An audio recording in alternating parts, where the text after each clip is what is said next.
Battery চালিত রিক্সা বন্ধের দাবিতে পায়ে চালিত রিক্সা চালকদের বিক্ষোভ। তাদের দাবি, আমরা 1,43,000 লাইসেন্সধারী বৈধ রিক্সার মালিক, আমরা সরকারকে দেখছি। বিস্তারিত ভিডিওর মধ্যে চ্যানেলটি সাবস্ক্রাইব করুন। নিত্য নতুন ট্রেন্ডিং বিষয় নিয়ে চ্যানেলে আপলোড করা হয়। রাজধানী শহরে ব্যাটারি চালিত রিক্সা চলাচল বন্ধ সহ কয়েকটি দাবিতে শাহবাগ মোড় অবরোধ করে বিক্ষোভ দেখিয়েছে পায়ে চালিত রিক্সার চালকরা। সোমবার সকাল 10:30টার দিকে কয়েকশো চালক রিক্সা নিয়ে শাহবাগ মোড়ে অবস্থান নেন।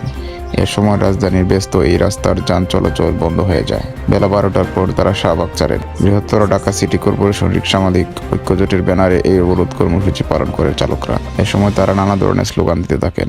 রিক্সা চালকদের দাবি, ব্যাটারি চালিত রিক্সা চলাচল বন্ধের পাশাপাশি ঢাকা দক্ষিণ সিটি কর্পোরেশনের মতো উত্তর রিক্সার নতুন লাইসেন্স দিতে হবে, পুরনো লাইসেন্স নবায়ন করতে হবে। তারা বলেছেন, সরকারের রাজস্ব বাড়ানো, বৈধ লাইসেন্সধারী রিক্সা পেশাজীবীদের স্বার্থে ঢাকা উত্তর ও দক্ষিণ সিটি কর্পোরেশন থেকে চালকদের লাইসেন্স দিতে হবে।